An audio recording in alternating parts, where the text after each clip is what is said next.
Excessive debt is the way that I'd like to view that or describe it. And so that there are three in my overarching issues related to excessive debt and national security. The first of these is that excessive debt is both a sign of and a contributing factor to overall economic weakness. And a country that has an economy that is stagnating or declining is going to be in a very, very difficult position to provide a strong national security posture for its country. The second reason is that in some cases, and it certainly is the case with the United States today, a significant portion of the federal government's debt is held by foreign governments and foreign entities that don't necessarily share our national security interests. At the top of the list of this is the People's Republic of China. With that kind of debt exposure, it limits your options in foreign policy and ultimately diminishes your national security posture. The final reason has to do with the fiscal circumstance facing the federal government internally. That is as the government's debt burden increases, so do demands for spending outside the military area, which generally drives the military budget down. We've certainly seen that both as a share of federal spending and as a share of the overall economy. If we stay on the path that we're on now, for example, the debt burden will generate interest costs, annual interest costs, repeated interest costs that will actually exceed our defense budget. And so there is a crowding out effect with regard to requirements for national security, essential public responsibilities that the excessive debt only exacerbates.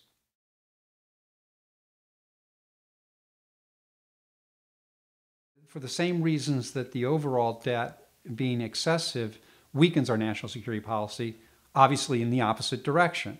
That is that if the United States federal government gets its fiscal policy together, controls the deficits, ultimately drives down the debt, that's going to contribute to overall economic strength.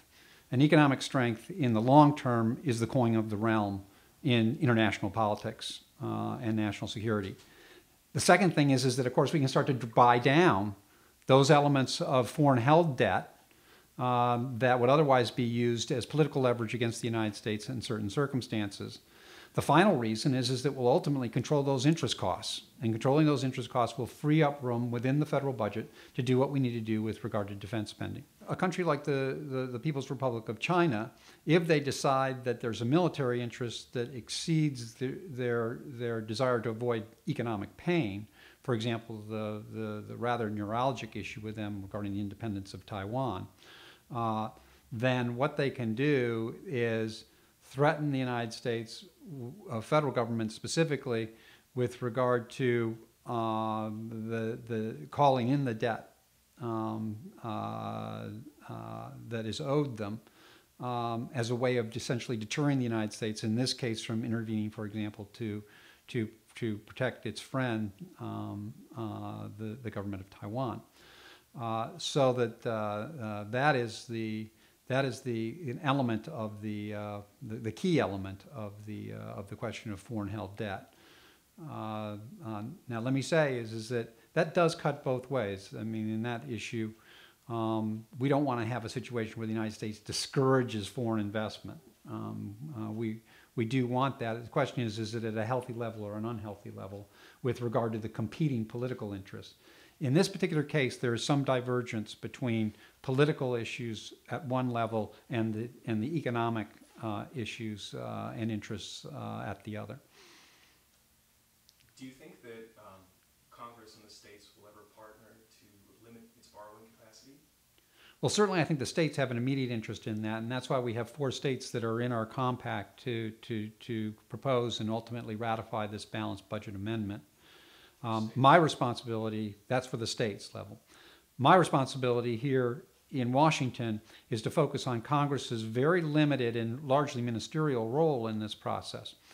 We have never had an amendment adopted to the Constitution by this means. We've had attempts and proposals for moving forward in the past procedurally, but they've never resulted in an actual amendment being adopted. That is why we are doing this by the compact, so that it's a tightly disciplined process. With this second approach, where the states, as opposed to members of Congress, propose the constitutional amendment,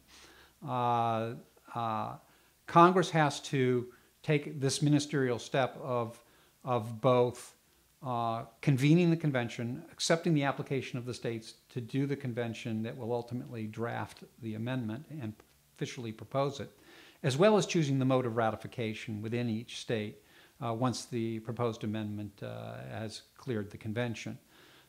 This is not a discretionary decision by Congress. The Constitution says Congress shall do this in response to an application by the states to convene the convention.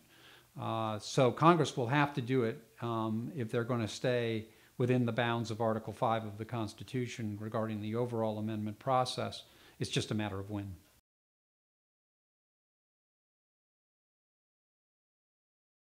Well, certainly the states have an interest in doing that, and that's why they're pursuing the compact. There's 4 states that are in it now.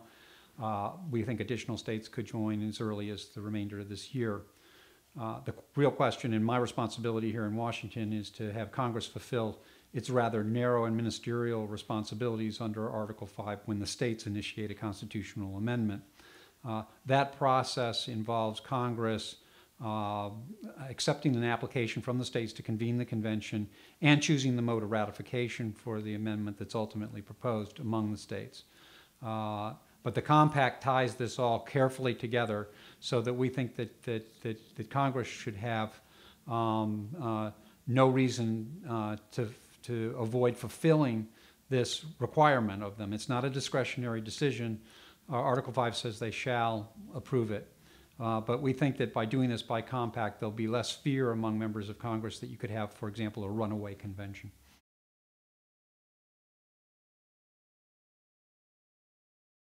There is a resolution that has been introduced on the House side by Representative Gosar of Arizona. It's House Concurrent Resolution 26. That resolution takes the 2 steps that I have just described, approving on the basis of the expected application of the states under the compact to convene the convention, and choosing the mode of ratification, which in this case is by the state legislatures, not by individual state conventions. Excuse me, just one second. Oh, no problem. Yeah, take your time. If you need to take a quick break, feel free. Nope.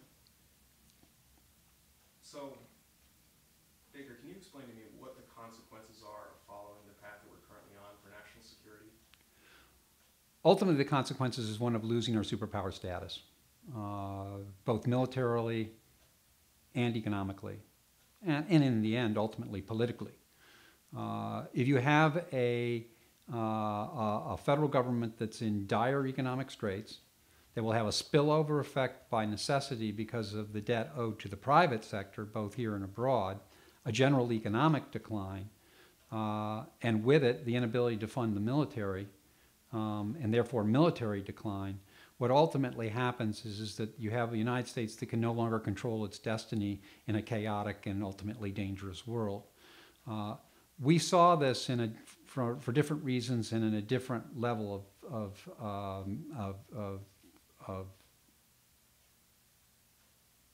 economic peril with the Soviet Union.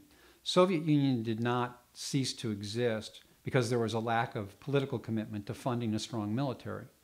They collapsed because their economy was in such dire straits that they couldn't support that national security structure anymore, and it went away, and ultimately the country broke apart.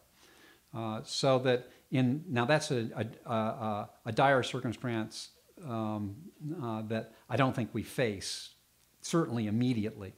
But if we stay on this path for an extended period of time, there's going to be a gradual decline.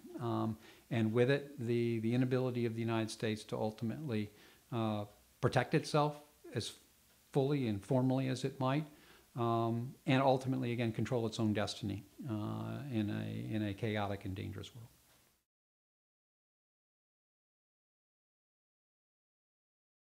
The risks are actually very, very minor, very small. This is the compact. The beauty of the compact is that it tightly confines exactly what's going on here. The states are coming together to adopt substantively identical pieces of legislation that spell out the text of the amendment, controls their delegates to a convention that would take place, and controls the procedures of the convention, and ultimately pre-ratifies the amendment that is spelled out. And being so tightly controlled, there's not any great risk that we're going to go off into policy areas that would be a risk to any political group's agenda, really, whether they be conservative or liberal or whether they be Republican or Democrat. I suppose the one exception to that, if there's forces out there that are specifically dedicated to a policy of continuing to run in an uninterrupted fashion large-scale deficits and increasing debt, yes, the people that hold that view, and they're very few and far between, may see this as a risk.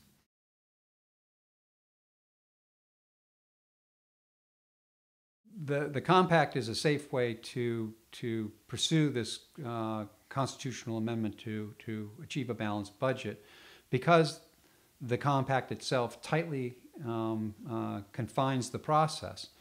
And so it is by far and away the safest approach to using the state-initiated process.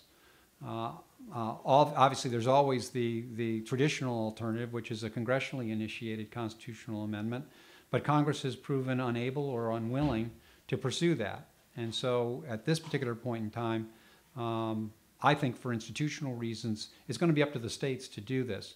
I think it's too easy for members of Congress to make spending promises to constituents that exceed the body politic's willingness to pay for them. And as long as Congress sees the immediate institutional benefits of running deficits for that reason, this problem will not be solved. I apologize, but there was you stumbled a little bit in the beginning. Okay. Do you mind just doing that one more time? Yeah. The compact proposal to Article 5 is safe precisely because the compact so tightly confines the process. It spells out the amendment. It controls the delegates to the convention that would be considering it and proposing it. It pre-ratifies the amendment language itself. And so with this tightly confined process, I think the risks are minimal, not just to the center right, but to any group, political group, ideological group within the country, whether they be Republicans or Democrats, liberals or conservatives.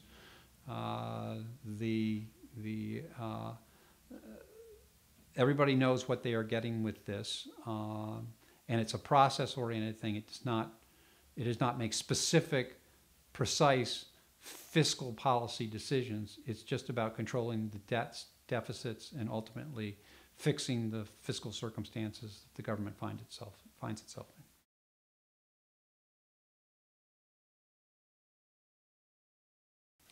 Well, constitutional amendments do carry a considerable amount of clout in Congress, and for that matter, with regard to the executive branch. They establish the procedures by which the federal government will operate. And everybody who is involved in federal level policymaking recognizes that there has to be procedures that are put in place. And so there's very little risk, in my judgment, that Congress would actually ignore what would become an essential pillar of the Constitution with this kind of amendment. One that also directs how they are to operate on an issue that comes up almost on a day-to-day basis. It's not something that will be not done for a very long period of time, like an impeachment of the president, and everybody goes back and scratches their head and says, well, how does this work?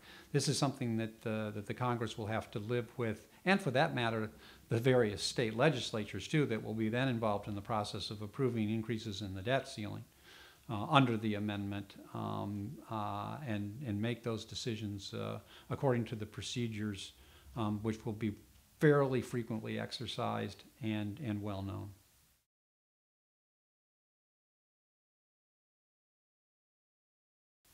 Well, our entire Constitution was founded on the concept of liberty. And it establishes procedures, including things like checks and balances and separation of powers, precisely in order to limit the reach of the government and increase the reach of individuals and to a lesser degree, state and local governments. Federalism, therefore, being an essential component of our Constitution. It also embodies something that is critical for any free society, which is the rule of law, not the rule of men.